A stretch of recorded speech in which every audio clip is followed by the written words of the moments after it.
एक जमाना था जब कंगना हिट पर हिट पिक्चरें दिया करती थी। 2013 क्रिश, 2014 क्वीन, 2015 तनु वेड्स मनु रिटर्न्स। लेकिन फिर 2014-15 की सफलता की ऊंचाइयों के बाद कंगना के साथ कुछ ऐसा हुआ जो हमारे देश और आपके साथ हुआ। अच्छे दिन ऐसे गायब हुए जैसे इलेक्शन के बाद नेता अपनी कंस्टिट्यूएंसी से गायब होता है। आई लव न्यूयॉर्क डिजास्टर, कट्टी बट्टी फ्लॉप, रंगून डिजास्टर, सिमरन फ्लॉप, मणिकर्णिका एवरेज। उसके नंबर्स को लेकर भी काफी झोल है, इसको बहुत सारे फिल्म पंडित्स फ्लॉप ही बोलते हैं, लेकिन let's go with average. Judgementall Hai Kya flop, और अब थलाइवी फ्लॉप नहीं, डिजास्टर है, क्योंकि ये एक नहीं, हर लैंग्वेज में जिसमें ये पिक्चर रिलीज हुई है उसमें ये बॉम्ब कर चुकी है, डिस्पाइट द फैक्ट दैट ये जयललिता जैसे स्ट्रॉन्ग और पॉपुलर आइकॉन पर ये मूवी आधारित थी। ऐसा नहीं है कि पिछले 6 सालों में कंगना ने कोई भी ब्लॉकबस्टर पिक्चर नहीं दी है। पिछले ही साल सुशांत सिंह राजपूत, जिनको वो जानती तक नहीं थी, लेकिन उनके ट्रेजिक डेथ के बाद उसका सहारा लेकर बॉलीवुड पर खूब निशाना दागा। बहुत नंबर कमाए प्रोडक्शन हाउस ने, मेरा मतलब है रिपब्लिक ने, लेकिन स्क्रिप्ट राइटर नहीं था। उल्टा सीधा बोल दिया, यह कह दिया कि जावेद अख्तर ने उन्हें धमकाया था, रोशन परिवार से माफी मांगने को बोला था क्योंकि उन्होंने ऋतिक को अपना एक्स लवर बोल दिया था। Javed Akhtar called me to his house. He said, if you do not say sorry to Hrithik Roshan, you will commit suicide. Javed साहब ने इस पर केस ठोक दिया, कहा कि भाई ऐसा तो कभी हुआ ही नहीं है। कंगना ने यह पूरी घटना इमेजिन की है। ये कंगना की इमेजिनेशन हम अगले कुछ मिनटों में बार बार देखेंगे। फिलहाल थलाइवी के बॉम्ब होने के बाद कंगना अभी भागी भागी फिर रही है, कोरोना और बीमारी का बहाना दे रही है। कोर्ट ने भी अब कह दिया है, हाजिरी दो नहीं तो अब अरेस्ट हो जाओगी। कंगना का यह सफर 2015 से 2021 तक, from hit queen to controversy queen to poison queen to flop queen, काफी दिलचस्प है। इसमें ड्रामा है, नेपोटिज्म है, ईगो है, पॉलिटिक्स है, बॉलीवुड माफिया है, मीडिया है, एम्बिशन है, जहर है। किसी ना किसी दिन इस पर भी पिक्चर बनेगी।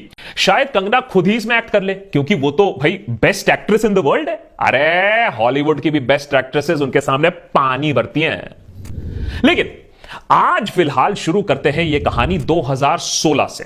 कंगना द हिट क्वीन, हर साल एक पिक्चर हिट देने वाली कंगना। जब खबर उड़ी कि ऋतिक ने उनके साथ काम करने से मना कर दिया, तो एक इंटरव्यू में बड़ी कैजुअली कंगना ने ऋतिक रोशन को अपना सिली एक्स बोल दिया। फिल्म इंडस्ट्री में जलजला आ गया।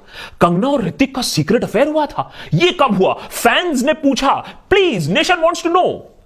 यह कब हुआ? ऋतिक ने भी पूछा।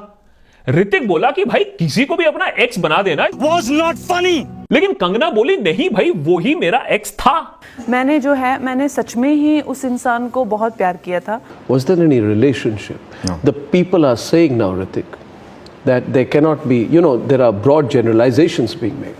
Yeah, there was no relationship. अचंभे की बात यह है कि इस गहरे रिलेशनशिप का प्रमाण बस ईमेल्स थे, जो ऋतिक ने कहा कि भाई उसने तो लिखा ही नहीं है, कोई और लिख रहा था कंगना को। उसने वो मेल खुद को भेजे हैं मेरे अकाउंट से, ताकि वो दिखाने के लिए, हाँ मुझे तो तुम्हारी याद आ रही है। ऋतिक आज तक ये बात कहता आया है कि ये पूरा रिलेशनशिप कंगना ने इमेजिन किया था। लेकिन मामला जो भी हो, कंगना ने अपने दिमाग में जो भी ख्याली पुलाव पकाए हो, पब्लिक ने तो कंगना का साइड लिया। सबने सोचा जरूर ऋतिक ने कुछ जादू किया होगा इस बेचारी लड़की के साथ। अरे यार एडिटर, तुम काहे इसको बदनाम कर रहे हो? हैं, ये तो इनोसेंट सा जादू था। Change cut to February 2017, Tanu Weds Manu Returns, माने कंगना की आखिरी सुपरहिट। उसके बाद कंगना को डबल झटका लगा, Katti Batti flop, I love New York mega disaster. Big banner projects मिल नहीं रहे थे, कंगना को आ रहा था गुस्सा बॉलीवुड पे। लेकिन यह बात करण जौहर को पता नहीं थी। करण ने बुलाया कंगना को अपने शो कॉफी विद करण में।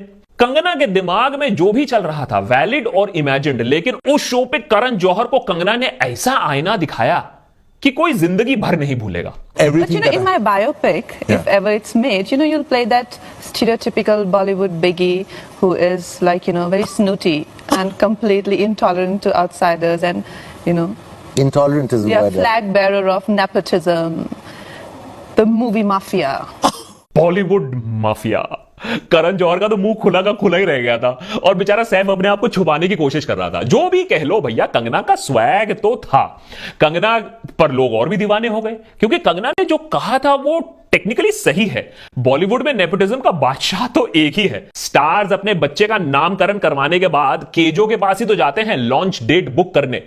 और आउटसाइडर्स को बॉलीवुड कितनी रिस्पेक्ट देता है ये सबको मालूम है। 2018 से कंगना की सीरियस प्रॉब्लम्स शुरू होती हैं।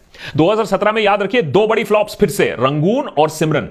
अब कंगना ने यह इमेजिन करना शुरू कर दिया कि भैया दुनिया भर के लोग उसे गिराने में ही लगे हुए हैं, उसकी पॉपुलैरिटी से सबको प्रॉब्लम है, सब उससे जलते हैं।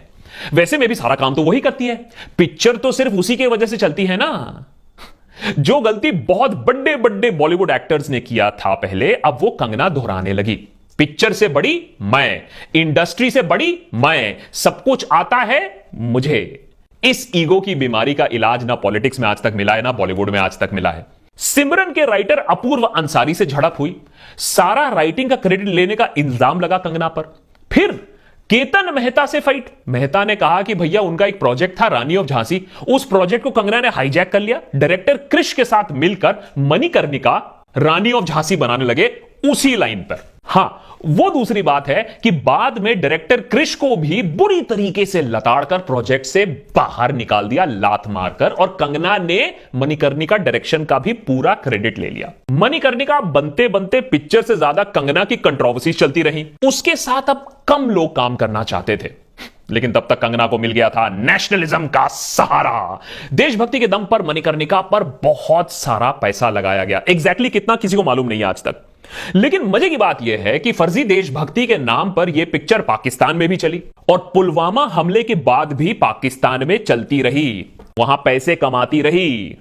बतौर एक्टर और डायरेक्टर कंगना ने इसके बारे में एक शब्द भी नहीं कहा, जबकि पाकिस्तान को गलियाने में कोई कसर नहीं छूटती है। 2019 मणिकर्णिका ने एट बेस्ट एवरेज बिजनेस किया, लेकिन जो हिट कंगना को चाहिए था वो दूर दूर तक उसे नहीं मिल रहा था। उसी साल एक और एजी रोल किया कंगना ने, जजमेंटल है क्या, वो भी आते आते पिक्चर फ्लॉप हो गई। इस बार गुस्सा जौहर खान एंटी नेशनल्स पर नहीं बल्कि एंटरटेनमेंट रिपोर्टर्स पर निकला। मेरी पिक्चर को खराब कैसे बोल दिया, खराब रिव्यूज लिखने की हिम्मत कैसे हुई तुम्हारी। नेशनलिस्ट कंगना का अपमान देश का अपमान होता है। Are bashing my film Manikarnika. Have I done a mistake by making a film on you are calling me a jingoistic woman who's Kangana, making a film on nationalism. Is it my, and Justin, you came to my van and we had lunch together and I offered you, we have had an interview together, and after that of course there are things that been happening and you yourself, so don't say that I am taking, you have spent at least 3 hours in my van. फिर से वही कहानी। कंगना ने imagine किया था कि वो उस रिपोर्टर के साथ लंच करने गई थी, 3 घंटे वैनिटी वैन में इंटरव्यू दिया था। I never spoke to you for 3 hours on your van. I interviewed you for half an hour. We did not have lunch. I never messaged you ever. I did my job. Let's come. मामला इतना गर्म हो गया कि reporters ने कंगना को boycott ही कर दिया। उफ, ये बॉलीवुड माफिया। जनवरी 2020 में आई कंगना की एक और एम्बिशियस अटेम्प्ट, पंगा। अगर आमिर खान रेसलिंग पर दंगल बना सकते हैं, वो भी मेगा हिट, तो कंगना कबड्डी में वही काम कर सकती है ना। लेकिन शायद 2020 तक ये नेशनलिज्म, स्पोर्ट्स, कमबैक, ये जो फॉर्मूला था ना, ये पुराना हो गया था। पिक्चर फ्लॉप कर गई। 5 साल एक पिक्चर ना चल पाई, कंगना अब हताश हो रही थी। अब उसने अपना पूरा टाइम कंट्रोवर्सी में लगाना शुरू कर दिया। जो अटेंशन मूवी में ना मिल पाई वो कंट्रोवर्सीज में जरूर मिली। पॉलिटिक्स हो, इलेक्शन हो, इंडिया वर्सेस पाकिस्तान हो, कोरोना हो, कंगना के पास एक एक्सपर्ट ओपिनियन जरूर मिलती। 2020 में कंगना ने अपने करियर का सबसे अच्छा परफॉर्मेंस दिया जब उनके कहने पर पूरे देश ने यह मान लिया कि सुशांत डिप्रेस्ड नहीं था और उसकी हत्या हुई थी। तो ये सुसाइड थी कि ये प्लान मर्डर था, लेकिन सुशांत की गलती यही है कि वो उनकी बात मान गया। उन्होंने कहा तुम वर्थलेस हो, वो मान गया। फिर धीरे धीरे मामला जस्टिस फॉर सुशांत से हटकर जस्टिस फॉर कंगना बन गया। कैसे बॉलीवुड माफिया ने उन्हें पीड़ित किया था, कैसे नेपोटिज्म की वजह से न्यूकमर्स को चांस नहीं मिलता है, कैसे ड्रग माफिया बॉलीवुड पर राज कर रही है। भड़ास अपनी निकल रही थी, नाम सुशांत का लग रहा था। Sushant in 2016 said that nepotism is not just about loving your own, it is about also killing the right talent, not letting them come up. जिसने भी कंगना के नैरेटिव के विपरीत बोला उसे स्पेशल ट्रीटमेंट मिली। दीपिका पाडुकोन के डिप्रेशन का ही मजाक उड़ा दिया गया। अब इसमें मजे की बात यह है कि जब ऋतिक ने कहा था कि कंगना को शायद एस्पर्गर सिंड्रोम है, जिससे वो एक टॉपिक पर, एक पर्सन पर इतना ऑब्सेसिव हो जाती है। तब कंगना ने पूरी दुनिया को यह दिखाया था कि कैसे एक मेडिकल कंडीशन का मजाक उड़ाया जा रहा है। मेंटल इलनेस के लिए कहता है, ये जो भी सिंड्रोम यूज करता है, he should know these are real disorders, he can not use them for controversy के लिए यूज करता है वो अलग अलग सी चीजें। लेकिन खुद डिप्रेशन का मजाक बनाने में कोई प्रॉब्लम नहीं है। वाह रे हिपोक्रेसी। इसके अलावा तापसी और स्वरा को बी ग्रेड एक्ट्रेस बोला, आयुष्मान खुराना को चाटुकार बोला। वैसे to be fair to Kangana, चापलूसी वाली बात तो सही है। चापलूसी करने से बॉलीवुड वालों को काफी फायदा मिलता है। किसी को रोल मिल जाता है मूवी में, किसी को Y+ सिक्योरिटी, Y+ कैटेगरी की सिक्योरिटी कंगना रनौत को, ये देखिए। वो दूसरी बात है कि आयुष्मान खुराना आज के डेट में मोस्ट डिपेंडेबल स्टार हैं बॉलीवुड में फॉर अ हिट, और वो आउटसाइडर भी हैं, शायद इसीलिए जलन है। खैर, इसके बाद कंगना और महाराष्ट्र सरकार के बीच में टॉम एंड जेरी चलने लगा। कंगना ने महाराष्ट्र सरकार पर एलिगेशन लगाया कि वो पेंगुइन को बचा रहे हैं जिसके तार SSR से जुड़े हुए हैं, तो महाराष्ट्र सरकार ने उस पर चार्जेस लगा दिए। वहां से ट्वीट आ रहा है, यहां से स्टेटमेंट आ रहा है। JCB OCB की लड़ाई के बीच में चरम सीमा पहुंच चुकी थी, और फिर कंगना ने दिया ये अल्टीमेटम। संजय जी, मैं आपकी निंदा करती हूं, आप महाराष्ट्र नहीं हैं। आप ये नहीं कह सकते कि मैंने महाराष्ट्र की निंदा की। कंगना ने पूरे SSR मामले को अब तक हरसेल्फ वर्सेस महाराष्ट्र गवर्नमेंट बना दिया।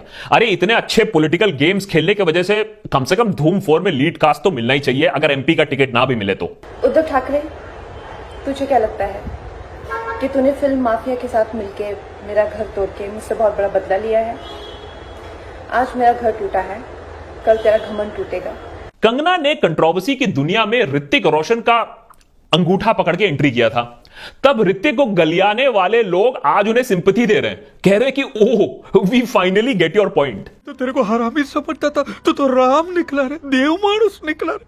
लेकिन बाय फार कंगना का आज तक का सबसे ज्यादा टॉक्सिक रिलेशनशिप रहा है प्रोटेस्ट के साथ।